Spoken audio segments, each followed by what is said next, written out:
Nick Cave. He is a visual artist that works between sculpture, installation, performance, and video.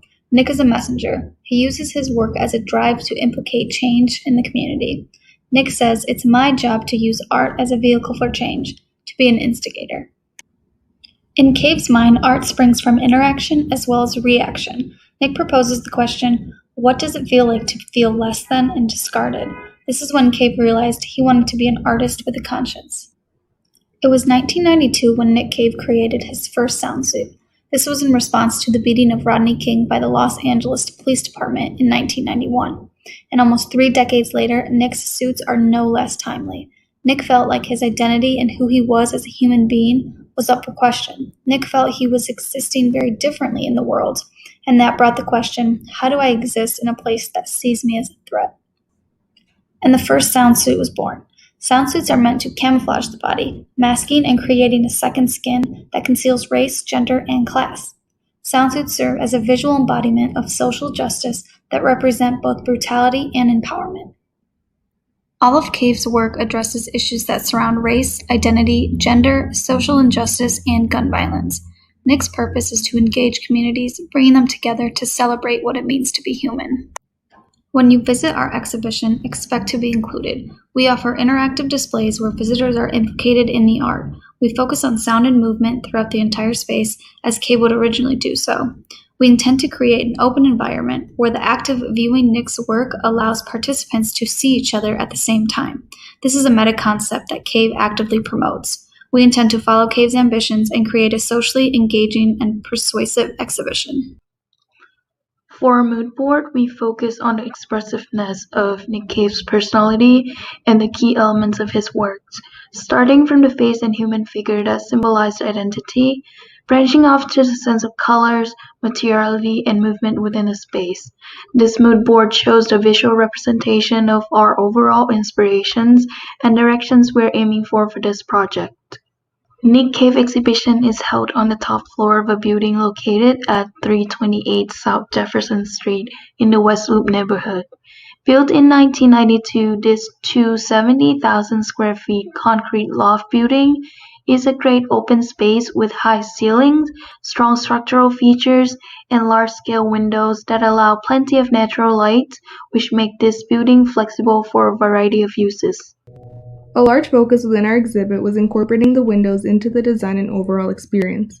To do that successfully, we needed to understand the way the sun would move through the space during open hours, from the east side during our opening, the south during our busiest hour, and last sitting in the west. User of Nick Cave exhibition space can range from families such as the Brent family that includes the parents in the age of 40s with a 1 and 7 years old visiting from the West Chicago suburbs to explore the Nick Cave exhibition to learn more about the artist and social issues. To student groups such as Mia, Jake, Brett, Ricky, students in the ages from 16 to 19 visiting Nick Cave exhibitions for their race and ethnic study class field trip. And last but not least, seniors, such as Mike, Tom, Ruth from the Clare Retirement Home that get to explore and enjoy the exhibition, even though they all require wheelchair and walker accessibilities for their comfort and convenience to be in the space. For the materials used throughout the exhibit, we want to really showcase Nick's work, so we used neutral colors for the floor and walls. We wanted to incorporate the many windows into the design by using an acrylic coating made of colors typically found in Cave's work. Most of the color will come from the art itself, so only using a few key colors was important. Reflective materials were another key feature we used throughout the space. During the design process, we first started off with the visual presentation of what can be incorporated within a project. The color sketches were used to study his style of art. Our goal is to create an interactive space where visitors are free to roam around and interact with each exhibition and the whole space freely. Some curved walls and organic shapes were put to create good flows within space, as they also act as a path guidance and exhibition display. Visitors can walk through the hanging installations and spend time with the stepping stairs to awaken the sense of touch with its material. Here you can see the collages of the exhibition area on the top right, as well as the path drawings on the axon view of the whole space. drawing everything out help us narrow down the ideas and organize the focused themes and the space usage together. This is an isometric view of our model. We really try to experiment with the materials of each space and then get a better understanding of how they work together. What it really helped us understand was how light would travel through the space, and because of colorful tinted windows, create an enhanced experience within each of the exhibits. For this floor plan view, we have shown you a digital plan as well as a study model we created when coming up with spatial solutions. These plans were created to show the relationship between each room. It allows you to view traffic patterns through the exhibit as well as other physical displays you'll get to experience. The floor plan is color-coded for each exhibit, which will be explained with more detail following this slide. Our exhibit will feature 6 main parts. Guests will first walk through Nick Cave's Make Amends project and be greeted by takeaway sound suits. They will then walk through If a Tree Falls, an exhibit dedicated to bronze sculptures. Next will be our centered exhibit titled Until. After, they will experience what it's like to create and embody a sound suit through the sound suit building room. Lastly, they will view a beautiful display of Cave's existing sound suits. This is an exterior shot of our site. The exhibit itself is so full of color and life, therefore we wanted the exterior to reflect that. As previously mentioned, the windows will be colored using an acrylic coating in colors typically found in Cave's work. We wanted those passing by to be instantly intrigued and feel excited about visiting the exhibit even before stepping inside. As visitors first enter the space, they will be guided towards the entrance through the use of track lighting and an installation inspired by Nick Cave's Make Amends piece. Make Amends is a community-based art project on a mission to eradicate racism, starting with the self. Along the walls, the words "Letters to the World Toward the Eradication of Racism" are written, and visitors are asked to place their own messages for future visitors to read and reflect upon. In this display, you will see a custom Black Lives Matter mural brought in to partner with Nick Cave in hopes to bring more change to the community. This room also features sound suits with detachable objects and materials. By removing an object from the suit, you reveal a piece of Nick himself. Each object has a purpose, and by removing a piece, you will learn what purpose this object serves. This is a view from our physical model. In this display, you will view information about Nick Cave and the meaning behind some of his works, from his sound suits, performances, installations, all the way down to the objects he uses to create his work. In this rendering, visitors interact with curved panels playing performance videos put on by Nick or simply information about a specific sound suit. For example, one panel showcases the first sound suit Nick created. At this panel, you learn that the first sound suit was created in Chicago's Grant Park as a response to Rodney King. Nick gathered twigs, something he found, discarded, dismissed, and viewed as less than, and that became the catalyst for his first sound suit.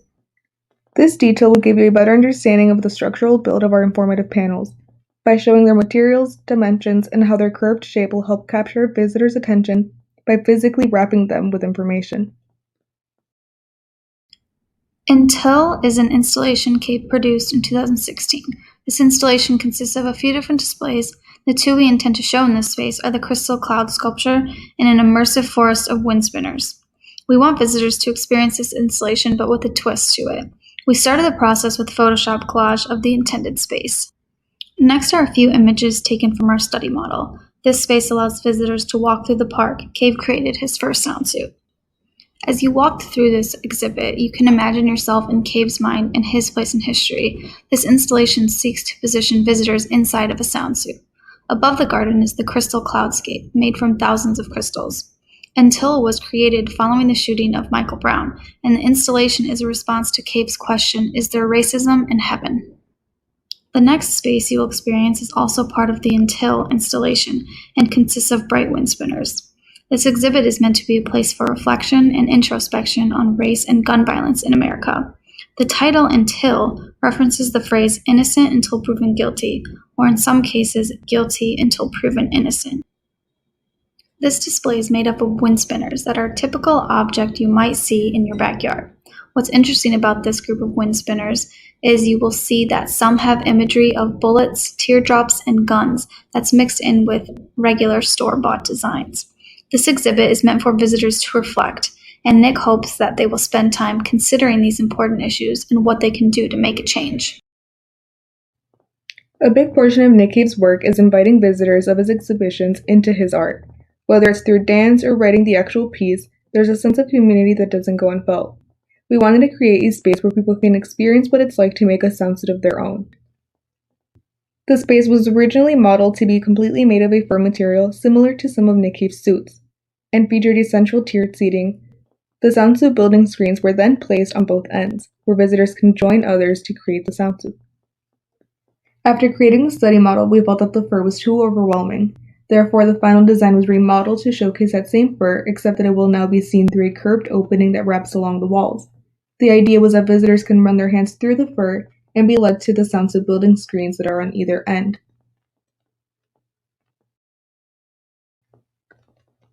The tiered seating will be centered and covered in that same material and follow a curved shape that mimics that opening, as well as wraps around the path seen in the Until exhibit that's adjacent to the space. 3 large projection screens will then be displayed overhead and showcase dancing sound suits and Nick Cave himself. Here's the sound suit display area within the Nick Cave's exhibitions. Starting off with the Photoshop collages, visitors will be able to experience the sound suit close up while walking along the path and around the curved walls. The use of curves and organic shapes symbolize movement. The reflective surface of the walls point the main focus to the sound suit while also balancing off visitors' eye to see something fun and interesting besides the artist's work. These are the images of the physical model of the sound suit display. The displaying area is located on a side of the whole space leaning towards the exit. Taking the idea further from the collages, we now can see the clear scale of the walls, sound suits, and a human figure.